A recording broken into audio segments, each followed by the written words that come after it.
Je vous salue fraternellement en Jésus-Christ, chers frères, chers amis internautes qui nous regardez de chez vous. C'est un grand privilège de parler de la part de Dieu. Généralement, l'exercice de la prise de parole en public n'est pas chose aisée, mais cela devient encore plus difficile quand il s'agit de parler pour Dieu. Et nous prions le Seigneur de mettre en nous son esprit et sa grâce, afin que tout ce qui sera dit serve à notre édification. Aujourd'hui, c'est la journée mondiale de la femme. Et le département des ministères de la femme choisit chaque année ce jour dédié et le consacre à un jour de prière. C'est vrai que le ministère des femmes n'est pas un mouvement type MLF, Mouvement de libération des femmes. Non. L'objectif, nous allons rapidement, puisque ce n'est pas l'objet de notre sujet aujourd'hui, mais l'objet du ministère des femmes, c'est simplement de dire à chaque Ève, tu es précieuse aux yeux de Dieu. Dieu t'a créée belle, bien, bonne, et t'a placée à côté d'un homme afin que tu l'aides à fonctionner, à faire fructifier tout ce que j'ai mis à votre portée. Et donc les talents que je t'ai donnés, tu ne dois pas les mettre sous le boisseau, mais tu dois pouvoir les utiliser pour mon service. Donc il n'est pas question de rivalité, de prédication, de qui fait mieux, homme, femme. Non, nous sommes complémentaires et ça nous devons bien l'entendre. Dieu nous a placés l'un à côté de l'autre, hommes, femmes, enfants, jeunes gens, blancs, noirs, juifs, toute race, tout peuple, pour que nous puissions accomplir la mission. Et c'est ce que nous devons entendre. Et que Dieu nous permette, à nous tous, hommes, femmes, de trouver notre mission. Parce que la nôtre, chacune est différente. Pour nous les femmes, elle commence déjà à la maison, avec nos enfants, avec notre mari, ensuite avec nos voisins, ensuite au travail, avec les amis, et etc. Notre mission n'est pas forcément de se tenir debout là. Ça peut l'être aussi, si telle est la volonté du Seigneur. Et nous devons le faire. C'est vrai que dans notre Église, pour le moment, nous n'avons pas de responsable de ministère des femmes. Et quand le pasteur s'est tourné vers moi pour que je m'adresse à vous ce matin, frères et sœurs, j'ai dit oui. Et depuis, j'ai beaucoup prié, parce qu'il serait bien que nous puissions nous fortifier ensemble. Le titre de notre sujet d'aujourd'hui est « Oser demander davantage ». Joanne nous a lu tout à l'heure « Invoque-moi et je te répondrai. Je t'annoncerai de grandes choses, des choses cachées que tu ne connais pas. » Jérémie 33, verset 3. Que demander?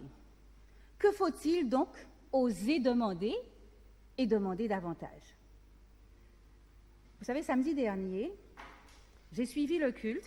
Ici, vous étiez ici, moi j'étais à la maison au chevet de maman. Et Moïse a parlé de ces membres d'église disparus qui ont influencé sa progression chrétienne, on va dire comme ça. Et j'étais très émue d'entendre, parce que c'était aussi une partie de mon enfance que je revoyais. J'ai grandi à côté de plusieurs femmes et des femmes de prière. Je me souviens que le midi, elles en avaient la possibilité. Mes mamans, sœur Bébel, allaient prier à l'église qui n'était pas loin. Sœur Trébert, différentes sœurs se réunissaient, elles priaient, Il y avait toujours cette veille à l'église.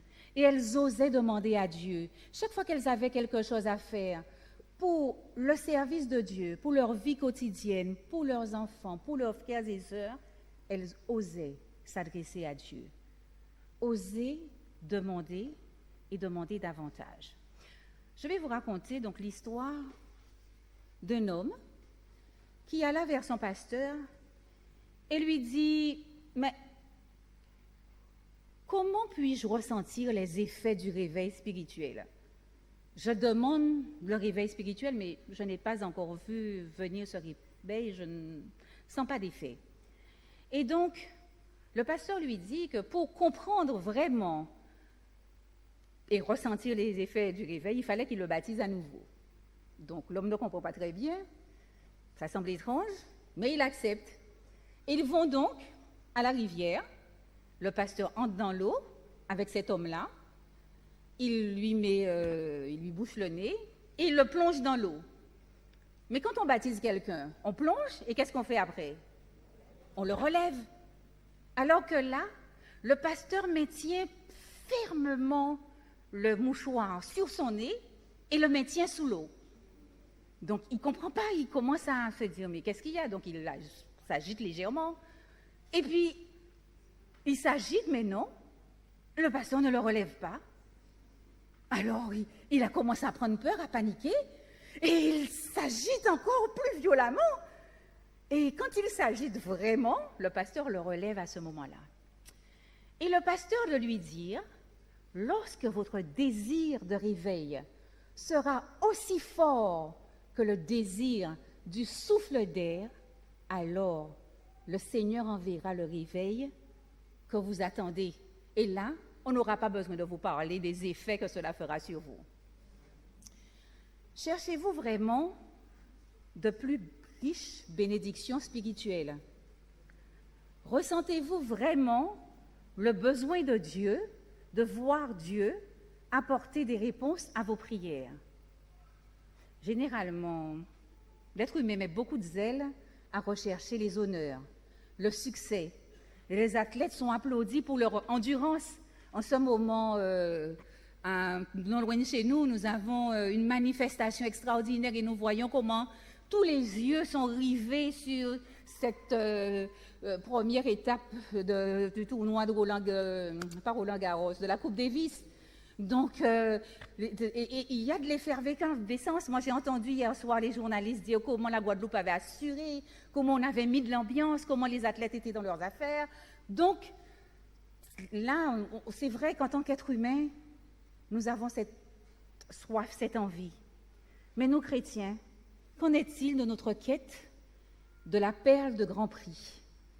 Qu'en est-il de notre zèle à rechercher l'effusion du Saint-Esprit? Pouvons-nous parler de ferveur s'agissant de nos prières?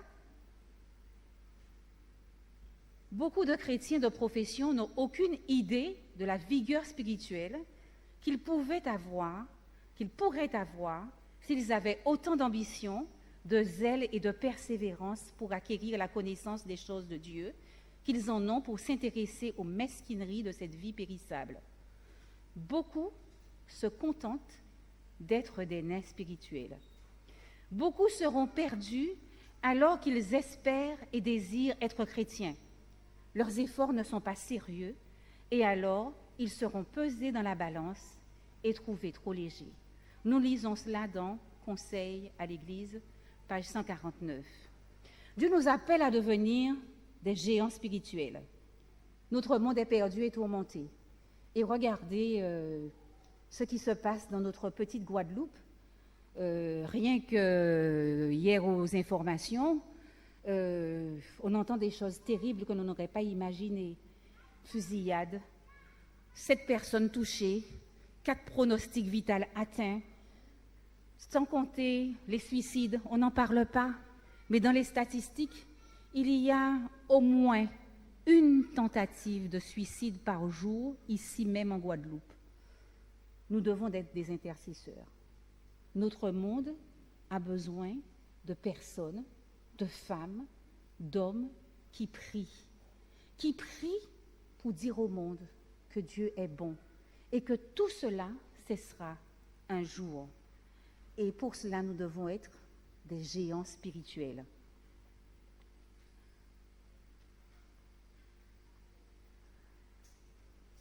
Pourquoi être un nain spirituel quand on peut être un géant? Vous savez, l'autre là, celui dont on n'aime pas nommer le nom, il connaît bien les possibilités illimitées qui sont à notre portée par la foi en Dieu. Et il met tout en œuvre pour nous éloigner de la parole de Dieu et de la prière. Nous sommes concentrés sur nous-mêmes. Nos frustrations, c'est quelque chose. Nos ambitions, c'est encore quelque chose. Nos joies, même nos joies, nous sommes concentrés dessus. Sur l'autre, ce qu'il a fait, ce qu'il n'a pas fait, ce qu'il aurait dû faire. Nous lisons dans Conseil à l'Église, page 259, qu'en entendant une prière fervente, toute l'armée de l'adversaire est saisie d'effroi. Qu'en entendant une prière fervente. Donc une armée de prières ferventes, alors je ne sais pas, il fuit. Ce matin, nous aurons donc 4 clés divines pour recevoir d'abondantes bénédictions spirituelles. Ces 4 clés nous sont proposées par Mélodie Mason, qui est une sœur, je ne sais pas de quel pays, je sais juste son nom, et je sais que ces 4 clés, après avoir lu ce qu'elle propose, peuvent vraiment nous ouvrir les écluses des cieux. Alors la clé numéro 1, privilégiez votre rencontre quotidienne avec Dieu. C'est vrai que souvent, on est fatigué le soir, on se couche, on se réveille le matin et on est accaparé par tout ce qu'on a à faire. Et nous négligeons de rencontrer Dieu. Je voudrais vous poser une question. Qui c'est qui a pris un petit déjeuner ce matin? Alors, j'enlève la main. Il a mangé ce matin. Une autre question. Qui n'a pas pris au moins un repas complet chaque jour de la semaine? Tu n'as pas pris un repas, ne serait-ce qu'un repas, tu es resté sans manger toute la semaine. Ah, c'est une très mauvaise chose, parce que nous savons que notre physique, pour pouvoir vaquer à nos occupations, pour enrichir le cerveau et qu'il puisse fonctionner correctement, on dit chez nous, qu'est-ce qu'on dit? Sac vide, pacat, chimbé, doubout. Et donc, il nous faut manger. Mais qu'en est-il de la nourriture spirituelle? Il est aussi important d'avoir cette nourriture spirituelle que la nourriture qui nous permet de tenir physiquement. Nous devons chaque jour faire face aux tentations et défis. Et bien trop souvent, l'adversaire gagne. Alors à ce moment-là, on se demande, pourquoi j'ai chuté? Mais qu'est-ce qui s'est passé? Seigneur, j'avais l'impression d'être bien avec toi, en communion. Et puis là, je me rends compte que je me suis laissé aller à la colère, que je me suis laissé aller peut-être au mensonge, que je me suis laissé aller à l'orgueil, la vanité, et que sais-je encore? Qu'est-ce qui s'est passé? La réponse est simple. Nos forces spirituelles sont faibles parce que nous ne sommes pas suffisamment alimentés. Nous avons laissé les choses de la vie, les bavardages, les conversations frivoles et inutiles, non édifiantes, le ménage, le travail, les loisirs nous accaparer et voler le temps que l'on devrait passer avec Dieu. Et, chères sœurs, j'ai emmené un ouvrage que vous connaissez certainement pour beaucoup. C'est le livre de méditation des femmes, pour les femmes, consacré, dédié aux femmes, pour cette année 2016. Et d'avis quasi général, parce que j'en ai déjà parlé avec pas mal de sœurs de notre Église, mais aussi d'ailleurs, il est formidable. Il est vraiment formidable, pratique, puissant, et il nous met face à nos réalités. Je vous invite donc chaque matin au réveil, si vous ne l'avez pas, à vous le procurer et à passer ne serait-ce que ce petit moment-là avec Dieu, à méditer dessus. Très pratique. Oui, c'est vrai que ce n'est pas par mauvaise volonté. Ce n'est pas non plus, comment je vais dire ça, qu'on ne donne pas à Dieu le temps. Et souvent, c'est parce que nous faisons des choses qui sont très certainement utiles. Ce ne sont pas les bonnes choses qui sont un problème, car généralement nous savons faire les bons choix. Ce sont les bonnes choses qui prennent la place de la meilleure chose qui est Jésus. Alors nous devons prier ardemment pour que Dieu nous donne à mieux gérer notre temps et nos priorités. Nous devons donc prioriser. Donc nous avons parlé de notre rencontre avec Dieu, dévotionnelle. J'ai parlé du matin. Peut-être que je discutais avec une jeune femme l'autre jour et elle me disait que chez elle, ils ont décidé de faire le grand moment de rencontre avec Dieu le soir parce que le matin, elle se réveille très tôt et que son mari, lui, a une journée dure mais commence beaucoup plus tard qu'elle. Donc il a du mal à se réveiller. Donc quand ils se rencontrent le soir, à ce moment-là, ils vont à la rencontre du Seigneur. Donc chaque cas est un cas. L'essentiel, c'est de trouver le temps pour Dieu. Rien ne doit nous éloigner de lui. Texto, email, télévision, sport, ménage, travail, rendez-vous, tout cela doit être mis au deuxième plan. Je vais vous raconter l'histoire de John Wesley. Alors, ceux qui ont fait héritage de vérité connaissent John Wesley. John Wesley est un puissant prédicateur des années 1800. Et il est invité à passer une soirée avec Lord Byron, qui à l'époque est l'homme le plus influent d'Angleterre, le plus puissant d'Angleterre. Avant que la soirée ne se termine, John Wesley se lève et il s'excuse. Et il dit à Lord Byron qu'il doit absolument s'en aller, qu'il est désolé. C'est une incorrection. Vous comprenez que Lord Byron ne comprend pas. Et offensé, il lui dit, mais attendez, je ne comprends pas. Combien de personnes réclament de venir à ma table? Moi, je vous invite et vous me faussez compagnie. Ça ne se fait pas. Et donc, cet homme-là, prédicateur, John Wesley, lui répond aussi, je ne veux pas vous offenser, mais vous savez, j'ai un rendez-vous important. J'ai rendez-vous avec le roi de l'univers et je ne peux être ni en retard, ni fatigué. Donc, il faut que je m'en aille. Croyez que je suis bien désolée, mais au revoir. Et il s'en va. Bel exemple de quelqu'un qui a gardé ses priorités. On pourrait se dire que, bon, Dieu comprendrait, il avait rendez-vous toujours à la même heure avec Dieu, mais c'était exceptionnel pour ce jour-là. Il aurait pu rencontrer Dieu un petit peu plus tard parce qu'il était quand même dans une situation un peu délicate. Oui, Dieu aurait certainement compris, mais Dieu comprend. Mais il faut surtout que nous comprenions que nous sommes faibles et fragiles et dans le besoin d'une connexion constante avec Dieu.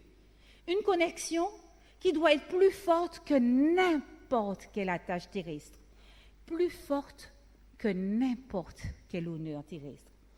La prière est notre rendez-vous divin à ne jamais rater. Les ténèbres du mal enveloppent ceux qui négligent la prière. Les tentations insidieuses de l'ennemi les font tomber dans le péché. Et tout cela parce qu'ils ne profitent pas du privilège de la prière. Nous lisons cela dans Vers Jésus, page 144. Lorsque nous prenons du temps pour Dieu chaque jour, Satan tremble parce qu'il sait que nous puisons à la source de vie, Dieu, toute la force qui nous permettra de résister à ces tentations. N'oublions pas Daniel. Nous connaissons tous l'histoire de Daniel, n'est-ce pas les enfants? Daniel n'a pas eu peur. de braver le roi et son édit et de continuer à prier chaque jour. Il était prêt à aller dans la fosse aux lions plutôt que de manquer son rendez-vous avec Dieu. Alors, qu'en est-il de nous?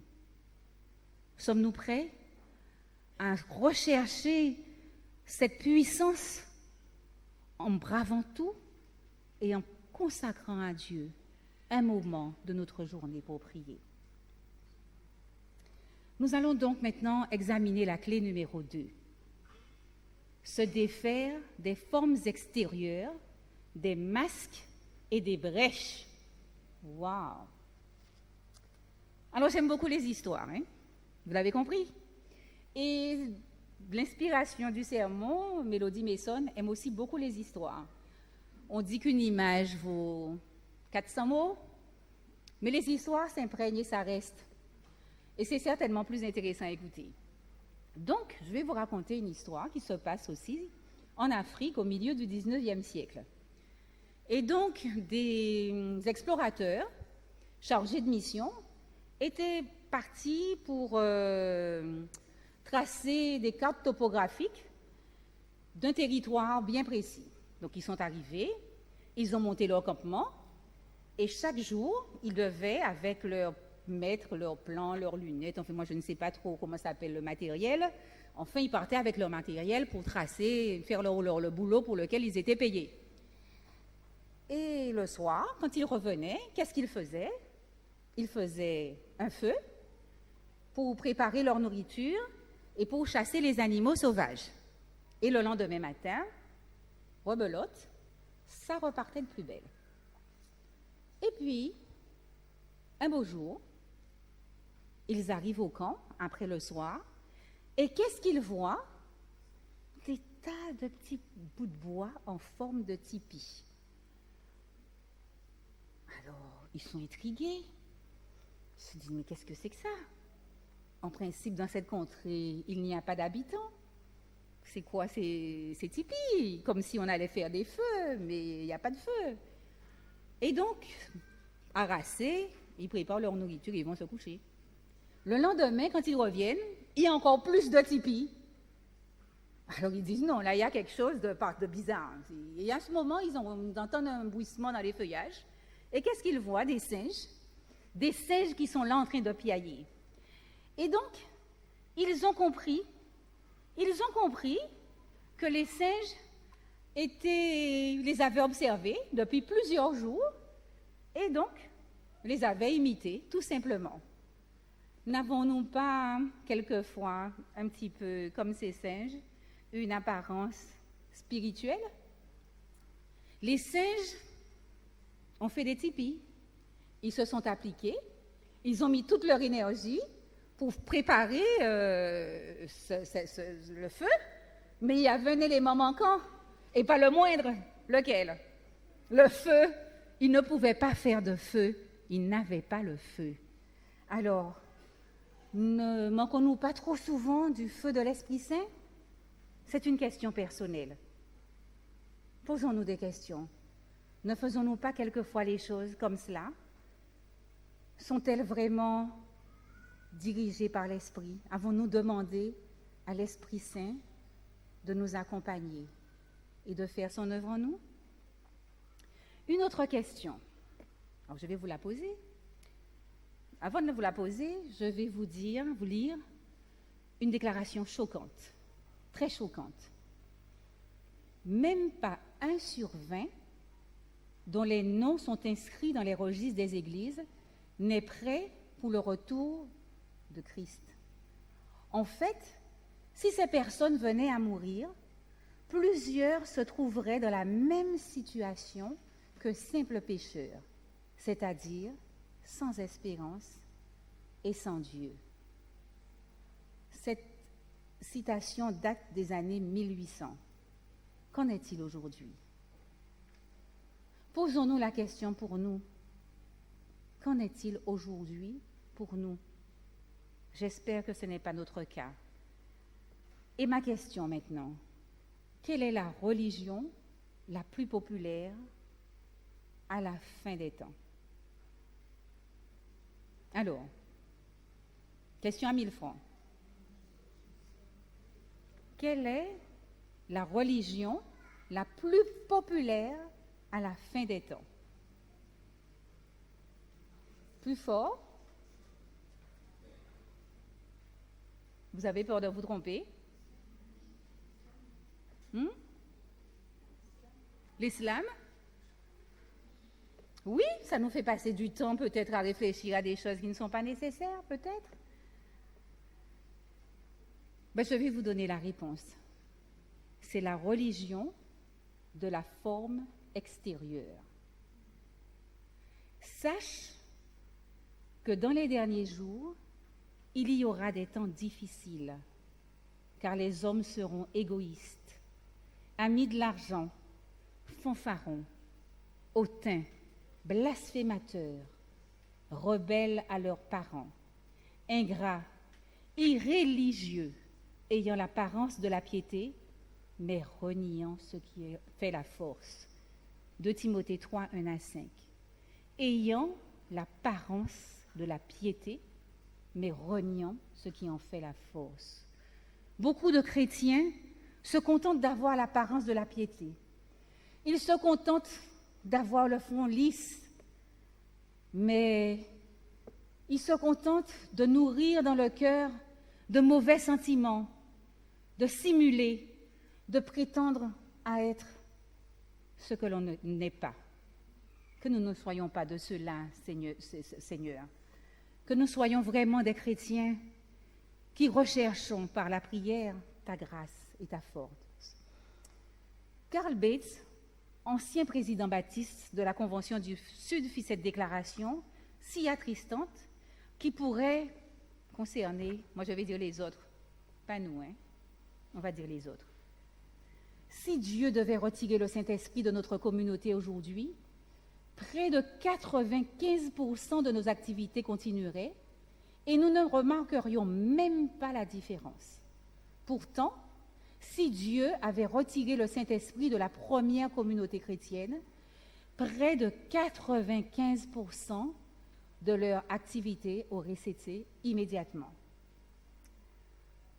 C'est un petit peu compliqué et clair à la fois. Moi, je comprends que si aujourd'hui, le Saint-Esprit se retire de nous, c'est ce qu'il dit, à l'époque où il a écrit, eh bien, dans la routine de tous les jours, dans notre train-train, je vais peut-être dire quelque chose qui va vous choquer, excusez-moi, de notre train-train ecclésial, on continuerait nos différentes activités et on ne verrait même pas que le Saint-Esprit s'est retiré. Alors qu'à l'époque des premiers chrétiens, tout ce qu'ils faisaient était inspiré par l'Esprit Saint. Et que si le Saint-Esprit s'était retiré à ce moment-là, eh bien, il n'y aurait plus rien. Parce que ça ne venait pas d'eux, mais du Saint-Esprit. Puisse le Seigneur nous envoyer son Esprit, afin que nous ne soyons pas dans une routine, afin que nous ne soyons pas dans un train-train, mais que vraiment, chacune de nos actions soit motivée par son Esprit.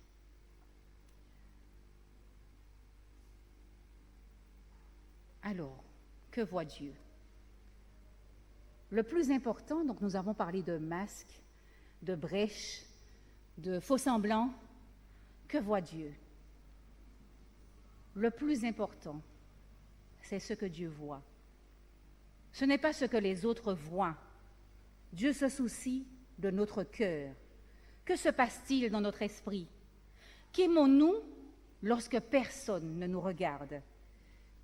Quelle est la motivation de nos pensées, de nos actions? Recherchons-nous vraiment Dieu? Ou essayons-nous juste de nous maintenir et de maintenir une réputation respectable? Toutes ces questions sont encore très personnelles. Et nous l'avons compris. Cela se passe entre je et Dieu.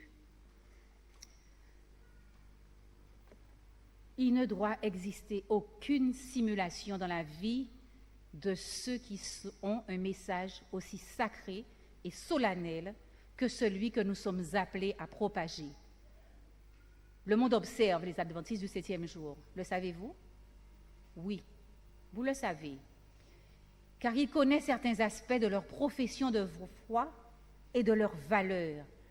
Et quand il voit certains qui ne vivent pas leur foi, il les pointe avec mépris. C'est la servante du Seigneur qui le dit. Si nous voulons recevoir d'abondantes bénédictions, nous devons demander à Dieu de changer nos cœurs et de nous aider à ôter de nos vies simulation et masques.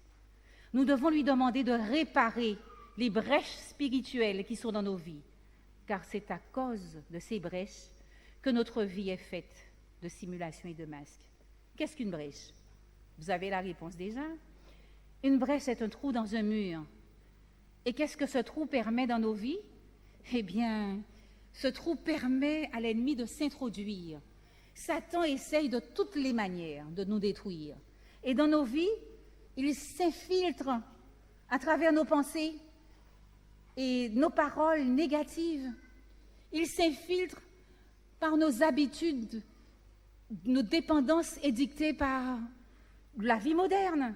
C'est pas ce que tout ce qu'il y a autour de nous nous présente. Notre conduite et notre péché nous séparent de Dieu.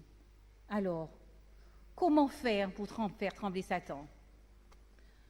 Ce que Satan redoute le plus, c'est que le peuple de Dieu prépare le chemin en faisant disparaître tous les obstacles afin que le Seigneur puisse déverser son esprit sur une église languissante et une assemblée impénitente. Message choisi. Prenons donc le temps de nous examiner. Nous n'aurons pas le temps d'approfondir ce sujet. Cependant, vous l'avez compris, il est important de passer du temps en prière et de demander à Dieu de nous ouvrir les yeux afin de discerner nos brèches spirituelles, ces brèches qui nous éloignent de lui et de ses bénédictions. Nous devons nous examiner. Encore une fois, ce n'est pas lui, ce n'est pas l'autre, c'est je et Dieu.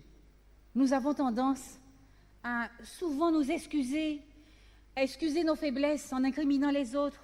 C'est la faute à pas de chance, c'est mon milieu social, c'est parce que j'ai été élevée comme ça, c'est parce que j'ai vécu des choses dans mon enfance, c'est parce que je n'ai pas pu, quand je vois l'attitude de X, eh bien, cela me décourage, cela me refroidit. Non, nous devons demander à Dieu de nous montrer où nous nous sommes laissés aller à la simulation de la piété plutôt qu'à la recherche d'un cœur sincère et désireux de changer.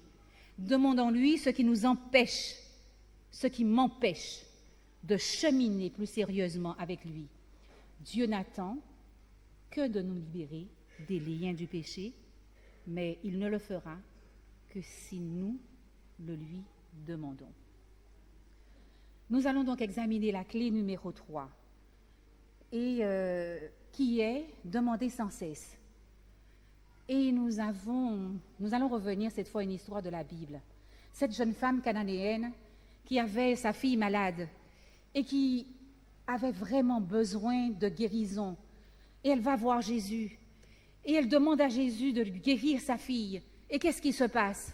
Pas un mot, pas un regard. Seigneur, Seigneur, guéris ma fille. Non, Jésus ne regarde pas un signe de compassion, il ne s'occupe pas d'elle. Et elle continue à crier. Et les disciples qui disent mais Seigneur, renvoie-la, renvoie-la. Elle nous casse les oreilles, elle ne cesse de gesticuler, de prier. Renvoie-la. Et elle est là. Et elle continue. Seigneur, Seigneur, aide-moi. Et qu'est-ce que le Seigneur répond? Toujours pas un mot. Si, il répond. Je n'ai été envoyé qu'aux brebis d'Israël. En clair, il lui dit, tu ne fais pas partie du groupe pour lequel je suis venu, hein? Tu ne fais pas partie des personnes que je veux aider et sauver. Et est-ce qu'elle se tient pour cela battue? Non, son bébé, elle secoue la tête. Elle ne se tient pas battue. Et dans un geste d'humilité, elle continue encore. Elle crie, Seigneur, Maître, aide-moi. Et qu'est-ce que le Seigneur lui dit encore? Il n'est pas bien de prendre le pain des enfants et de les jeter aux petits chiens. Wow. Dur, c'est quoi ça? C'est plutôt méprisant. Elle vient se jeter, c'est une insulte, elle vient se jeter aux pieds du maître pour demander au maître de l'aider. Et celui-ci la traite de chien. Et pourtant, elle ne baisse toujours pas les bras. Elle continue à implorer. Pourquoi? Parce qu'elle sait que lui, il peut l'aider. Il est là. Il est le sauveur. Elle est venue chercher quelque chose et elle ne partira pas sans cette chose qu'elle est venue chercher. Et qu'est-ce qui se passe alors? Le Seigneur la regarde et prononce enfin les paroles qu'elle attendait. Ô femme, ta foi est grande. Dieu t'accordera ce que tu désires. Et sa fille fut guérie à l'instant même. Pensez-vous que dès le départ, Dieu ne voulait pas l'aider? Pensez-vous que dès le départ, il l'avait rejetée? Non. Il voulait éprouver sa foi. Il voulait utiliser cette foi persévérante comme témoignage pour les milliers de personnes qui devraient suivre son exemple au fil des âges. Je me suis sentie très touchée en revoyant cela, parce que c'est vrai que nous avons tendance à demander au Seigneur, et une fois, 2 fois, et de se dire, bon, je ne comprends pas. Moi, il m'arrive de me battre avec Dieu, de lui dire, ah non, Seigneur, mais je ne comprends pas. Hein. Mais puis, je me suis demandé, est-ce que vraiment j'ai cette foi persévérante, cette foi active, cette foi qui s'accroche, cette confiance en Dieu qui peut tout, qui est tout puissant, et à se dire qu'il peut nous sortir de quelle que soit la situation dans laquelle nous sommes et faire de nous des puissants démonstrateurs de son amour. Il le peut. Aurions-nous réussi ce test de la foi? Aujourd'hui, il nous semble que Dieu ignore nos pleurs, que nous pensons qu'il ne répond qu'aux besoins des autres. Avouons-le, ça nous est déjà arrivé de penser, ah ouais, lui, il est bien. Dieu lui a tout donné, en apparence. Mais moi, je demande ça, petit ça, et je ne le vois pas venir. Lorsque nous ne sommes les exclus, on a l'impression qu'il ne peut pas aider. Et Dieu ne fera-t-il pas justice à ses élus qui crient à lui jour et nuit, et tardera-t-il à leur égard? Je vous le dis, il leur fera promptement justice.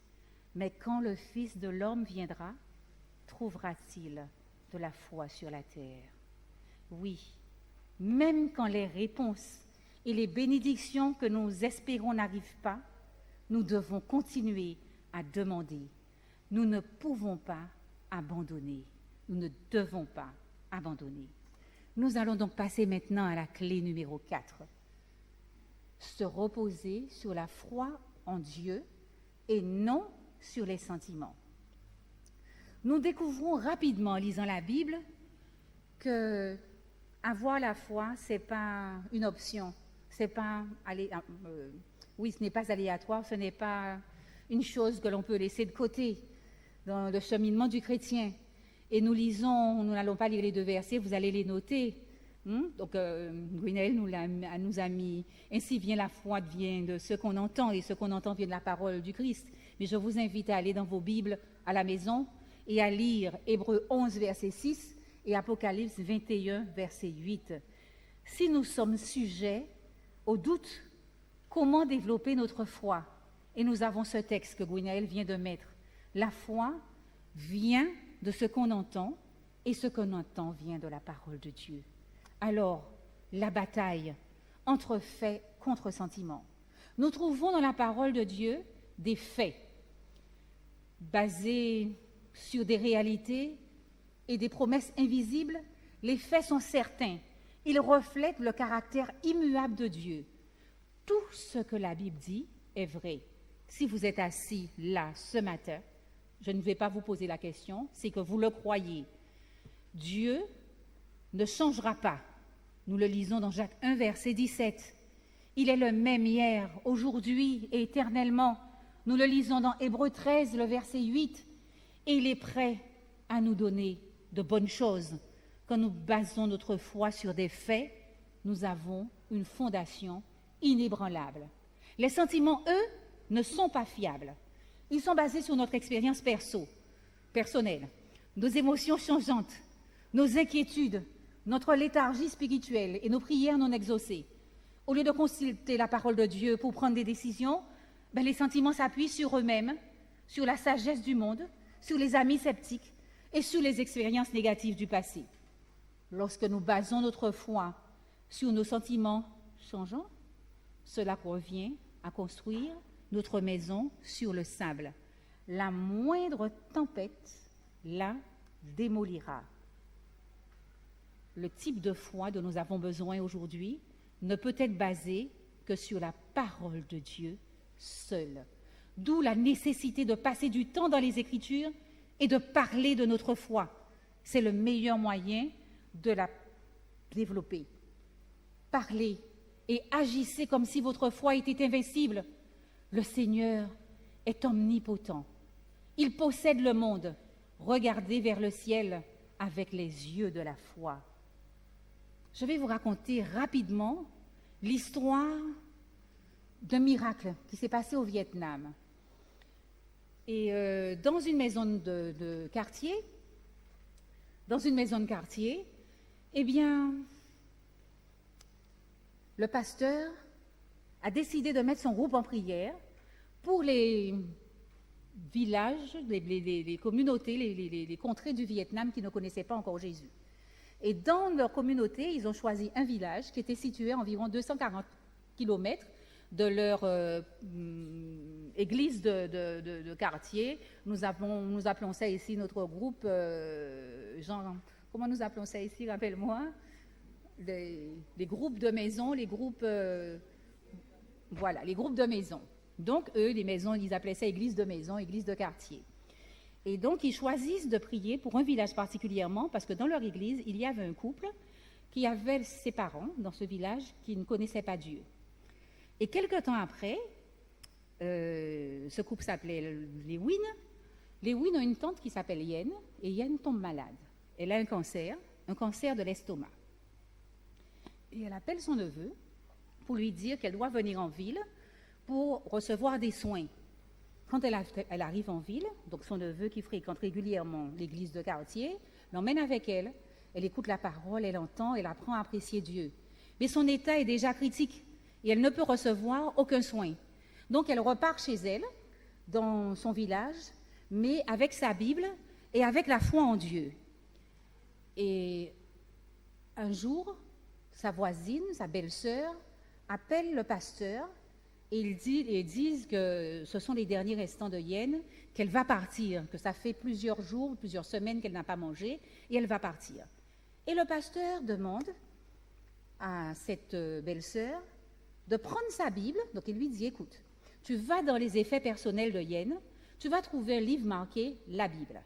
Tu prends la Bible, tu l'ouvres au psaume 30, et tu lui prends la main, et tu lui lis ce passage.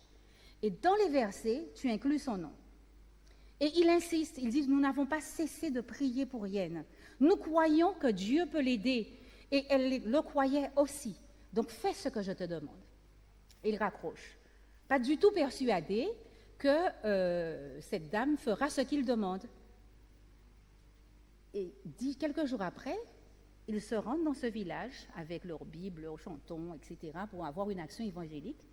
Et ils sont reçus par qui? Par Yen elle-même, qui est en train de louer et de chanter avec sa belle-sœur et toutes les personnes qui étaient autour d'elle.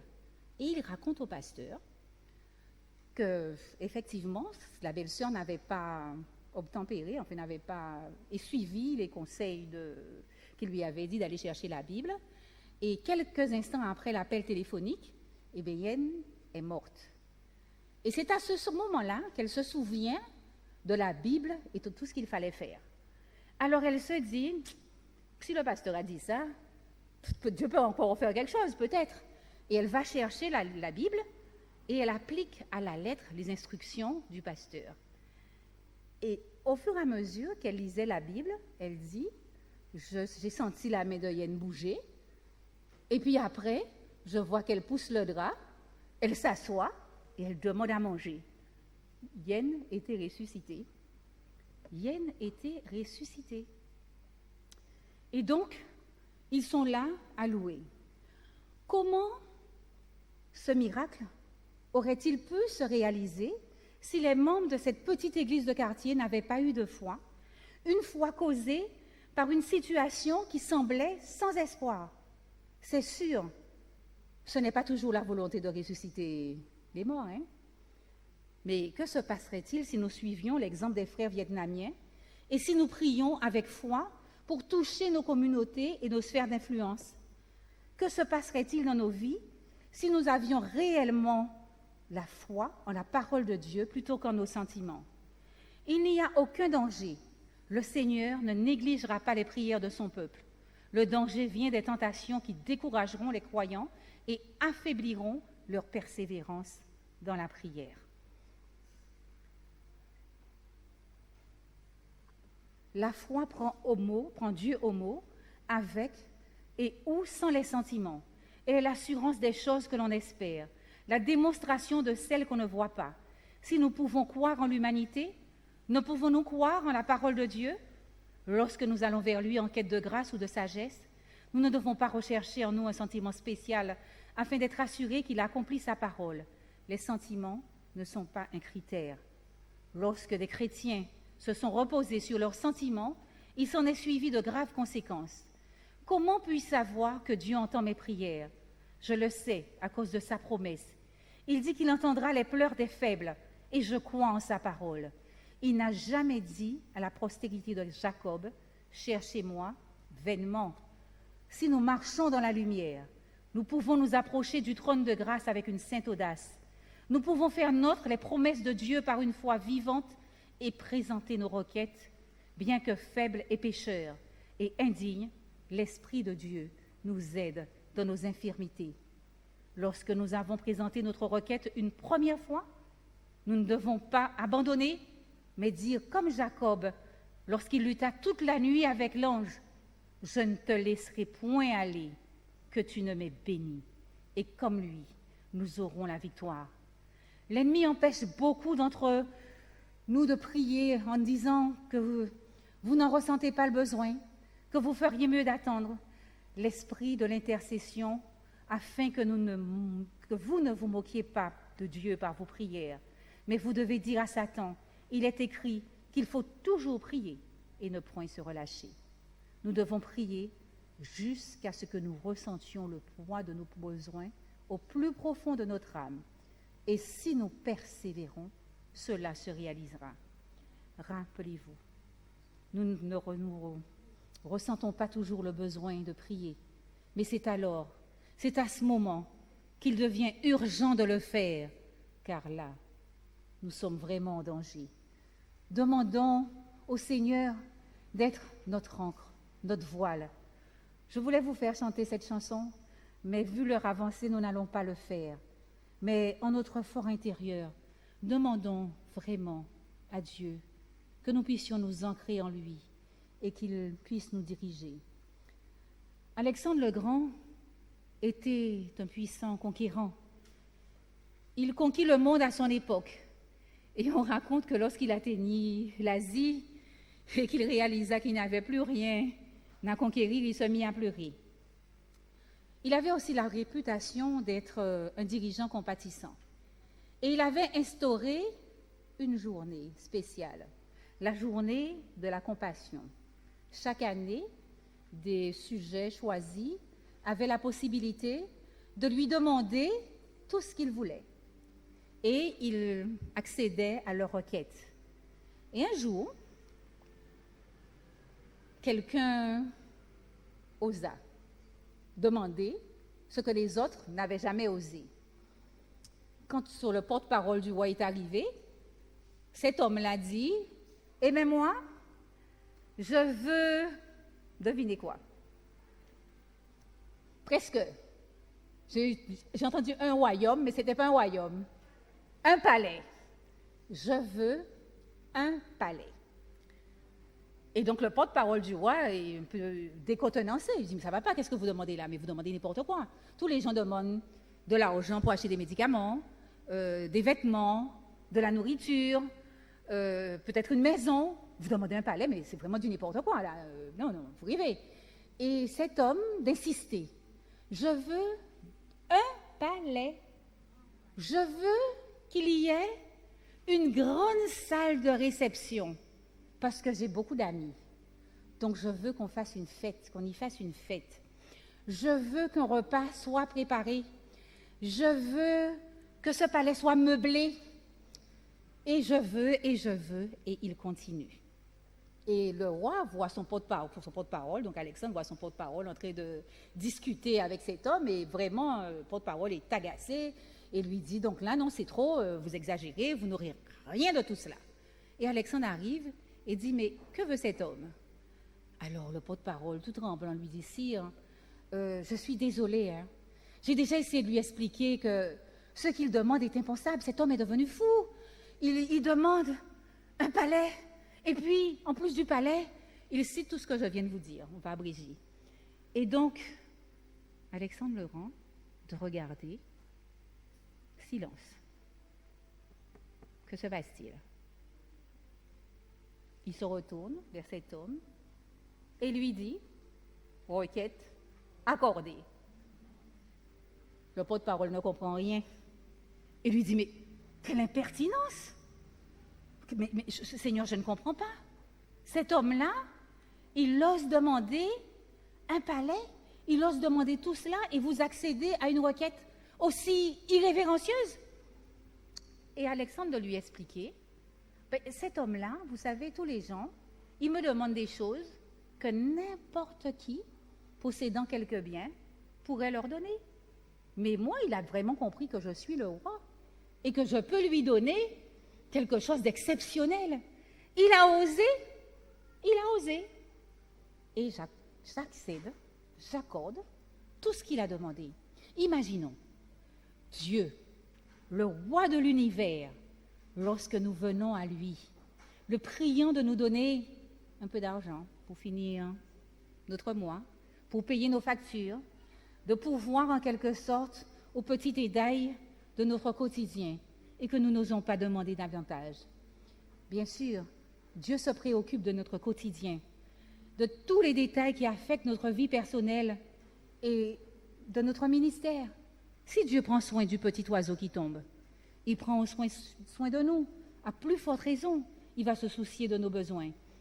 Mais lorsque nous nous mettons à genoux pour prier, n'oubliez pas que notre Dieu est grand et puissant et que peut-être, si nous n'obtenons pas ce que nous souhaitons, c'est que nous ne savons pas demander ou que nous ne demandons pas avec la foi et l'insistance qu'il faut. Nous lisons dans sa parole, « Invoque-moi et je te répondrai. Je t'annoncerai de grandes choses, des choses cachées que tu ne connais pas. »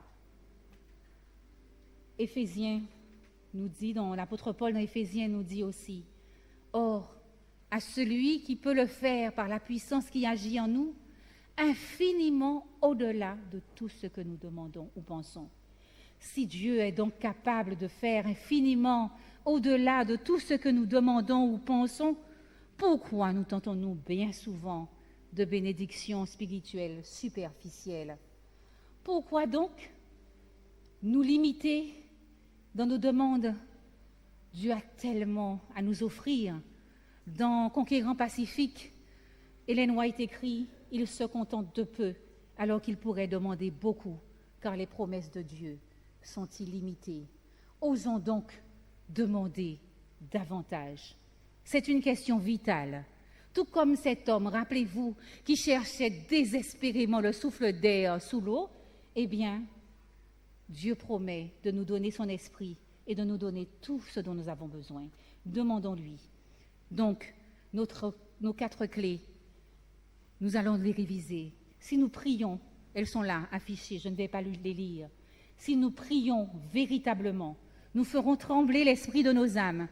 nous verrons également les écluses des cieux s'ouvrir pour déverser les bénédictions spirituelles alors que nous cheminons de plus en plus intimement avec Dieu.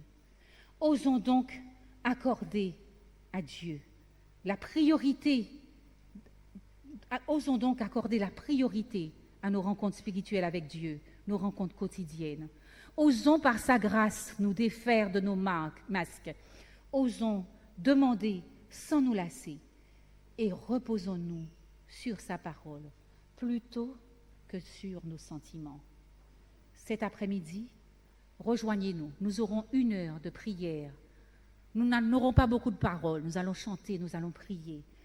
Osons accorder notre priorité à ce moment de partage et de prière. Soyons donc présents à 16 heures. Notre Seigneur est prêt à déverser sur nous toutes ses bénédictions. Amen.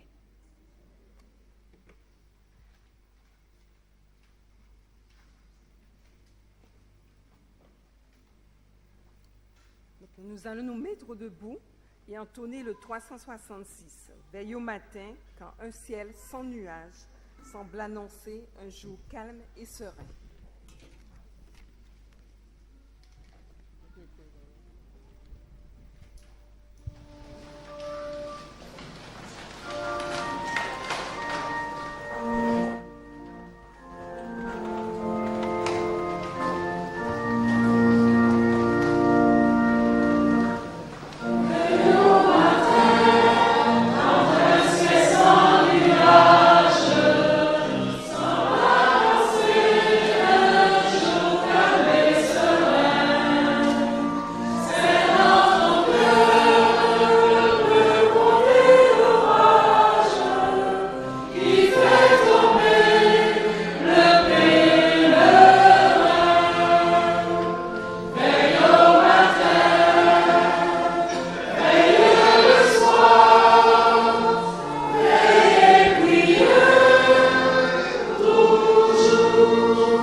Merci, bon Père, de nous avoir promis de mettre à notre disposition tout ton amour et toute tes bénédictions.